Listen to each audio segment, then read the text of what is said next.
Hello and a very warm welcome to all the viewers of CryptoTv. This is Manoj Dara. So in today's episode of Digitally Unplugged, we will explain the common questions and myths of crypto investors as far as taxation is concerned. So a report on crypto trading in India, based on a survey conducted by the crypto exchange WazirX, found that 1% tax deducted at source on every crypto transactions had deterred the majority of investors from trading in the digital assets. So to explain the entire episode of taxation, we have invited two special guests. Our first guest is Mr. Raj Kapoor, founder, India Blockchain Alliance. Sir, welcome on CryptoTv. Thank you. Always happy to be here. And our second guest is Mr. INDY SARKAR, co-founder, TANCRYP. INDY sir, welcome on CryptoTv. Thank you so much, Manoj. Happy to be here. All right. So, INDY sir, we'll begin with you. My first question to you is, what is the current tax situation as of now? And there is actually, we have been reading out in newspapers and reports that because of the higher tax structure, there is a shift in volume that is happening. So what is, according to you, the current situation as far as India is concerned? Well, first of all, in February, in the budget recently by the Union Government of India, they announced the fact that there'll be taxation on crypto assets and crypto trading. And what they introduced at that point was a flat 30% tax on all crypto gains from 1st of April, and also the application of TDS on all crypto transactions from the 1st of July. So to some extent, it did rattle the markets. It did rattle the crypto ecosystem because this is something quite new. And taxation was always seen as something outside of the crypto universe applying to other financial assets. So by definition, it has created an element of uncertainty. Lots of questions were raised. And at the same time, I think it's, as with any fledgling industry or ecosystem, these are all bumps along the way that the industry has to handle. And taxation is the reality of any investment market, and to that extent, it's perhaps here to stay, but it might evolve over the next few years. All right, sir. Raj sir, your opening remarks on that, few keywords which I've picked from what INDY sir has mentioned in his opening remark is, there is taxation, although taxation has been announced, there is a uncertainty and market is not taking it in a positive manner. So what is your take on that, sir? Yeah, I completely agree with that. Wherever there is uncertainty, there is a market reaction. And in this case, it's been a very adverse reaction. WazirX says 50% of them are concerned. I say more than 90% are really concerned. I mean, that's of course a very small sample they would have taken, I'm sure. But I think 90% of us are very unclear. There is a lot of information asymmetry, everybody giving a lot of their own options and their own points of view.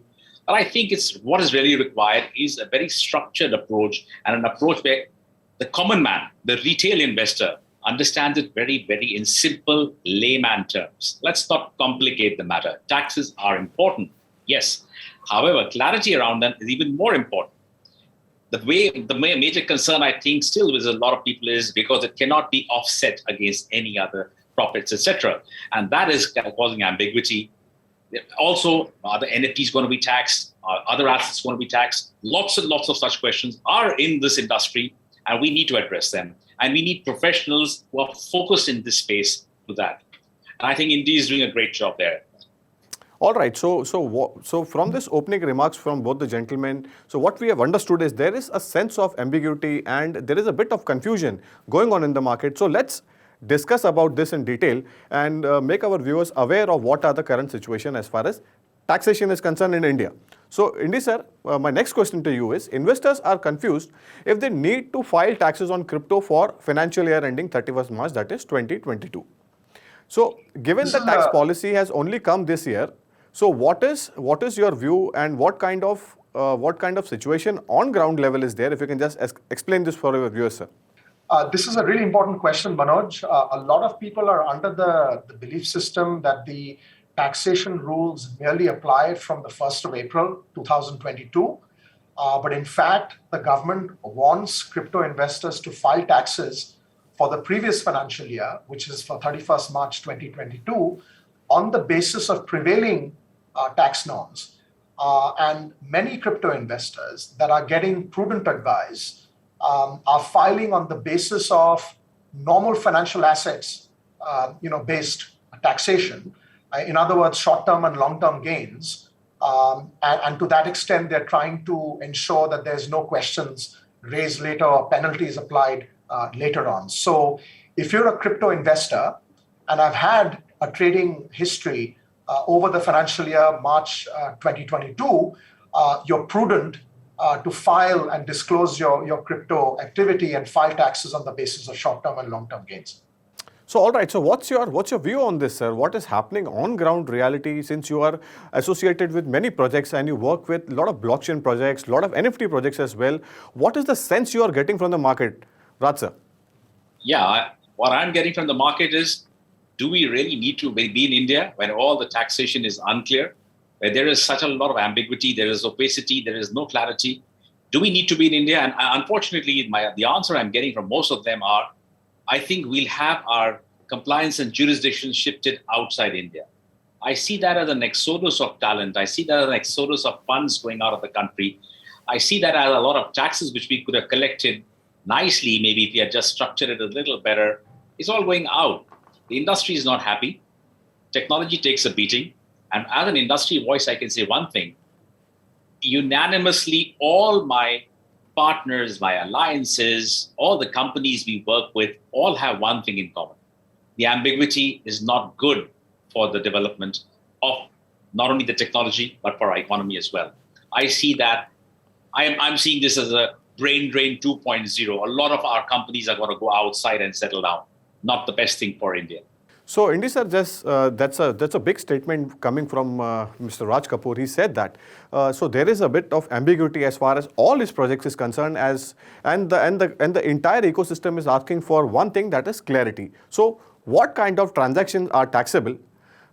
Since you mentioned about the short-term and the long-term gains which are made, so if you can just simplify this process for our viewers, how this entire situation looks like. Got it. First of all, the government policy on crypto taxation is at a very, very early stage. So one has to understand that perhaps the government policy on virtual digital assets, which includes cryptocurrencies, NFTs, and others, and therefore the VDA policy and conversation around that is significantly important. Lots of activity, I'm told, is taking place in that space.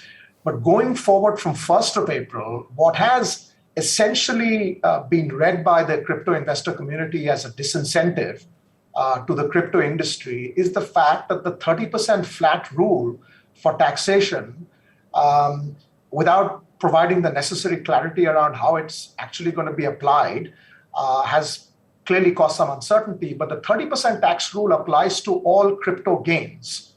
And there is no ability to offset losses against these gains, which is unlike what you have in the other financial asset space.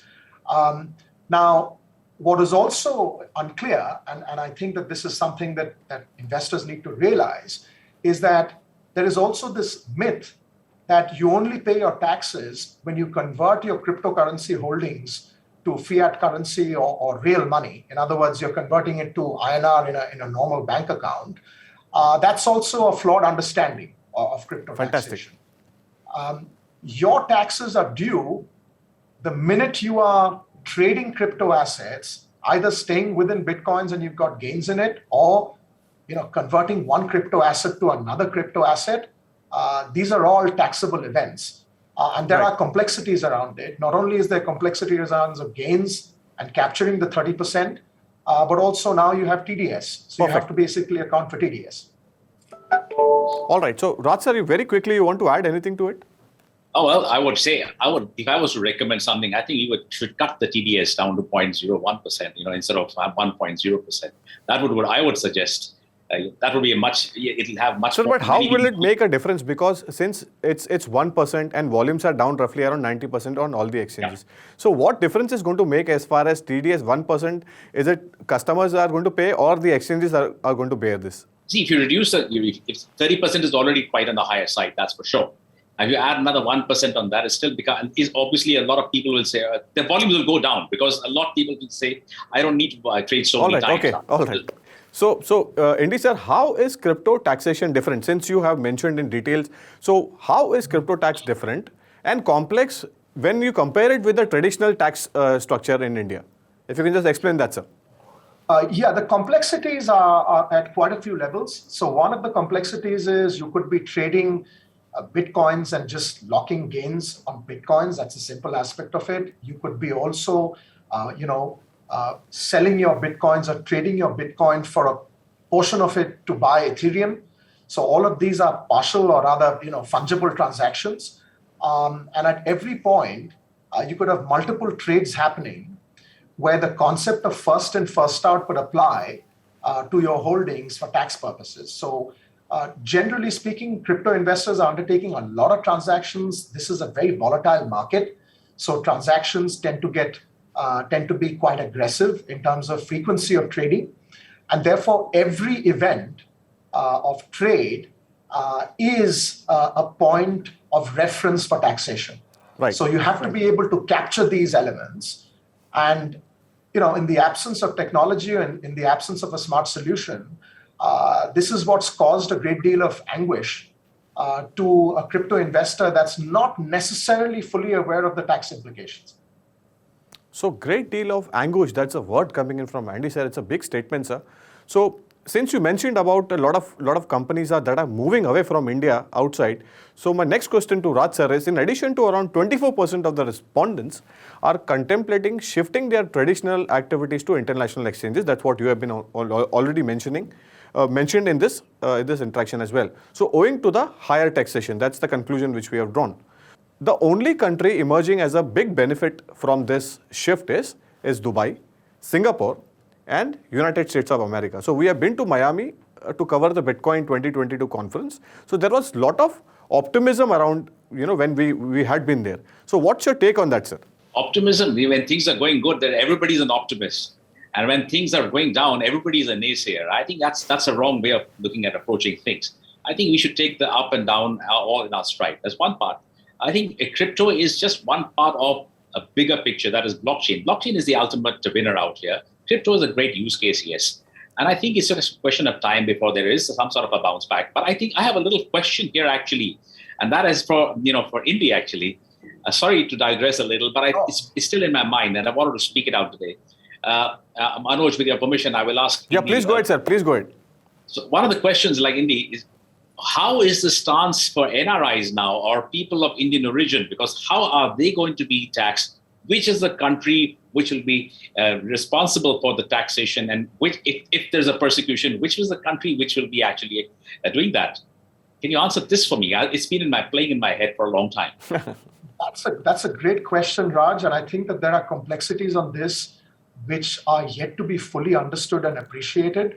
But I'll give you a great base case example of this. If I'm an NRI and I'm trading and I've got an account with an international exchange, and therefore for taxation purposes, I'm not a resident Indian, then India has no tax jurisdiction.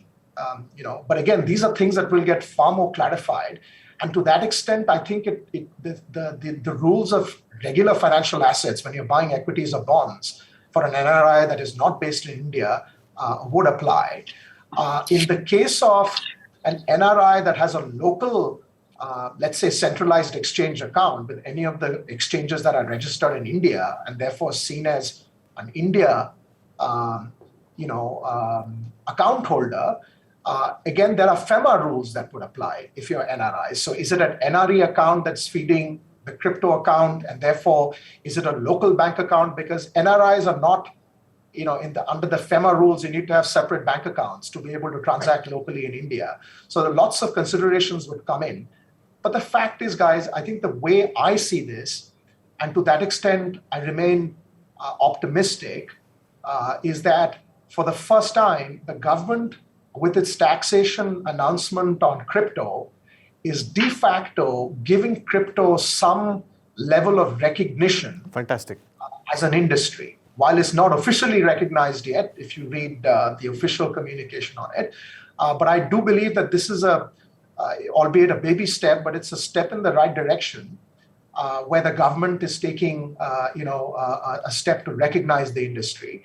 I also believe, and this is not just the Indian government considerations, DeFi remains, the decentralized exchanges remain a real point of contention for India as well as for the governments around the world.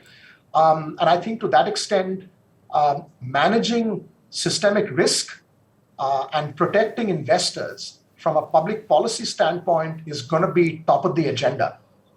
And taxation being an element of compliance stroke revenue generation to bring it at par with other financial assets is how I would read the broader discourse, in the country, as well as internationally in terms of how crypto gains legitimacy over time.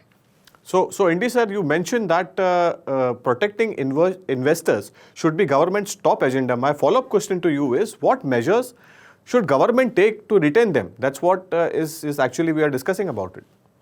This is a great question, and I think that the investor protection issues have played out quite openly in the last couple of months with the rout that we've seen in crypto trading and crypto markets worldwide. You had many exchanges that have gone under and have gone into bankruptcy or receivership. And this is really for the benefit of investors. When you have a brokerage account in the normal stock market world, you have an online broking account or what have you. If a brokerage goes under, your holdings are protected because there is a custodian behind that is basically holding, your stocks and bonds, and all you do is just you move it to another online account, etc. The investor protection issues here is when an exchange is coming under pressure and they're putting a halt to withdrawals, etc., and the liabilities of the exchanges are now, being met, or rather has the risk of being met through account holders. This is an area of real concern, and it should be for crypto investors. So to that extent, regulation is not a bad thing if it creates safety nets, and if the safety nets were to come through in a kind of constructive fashion, it's only going to be positive for the industry in the long haul. So in this first segment, we have discussed about all the macro aspects of taxation is concerned and what is the way forward. So stay tuned on CryptoTv to watch this micro segment, that is segment 2. Thank you.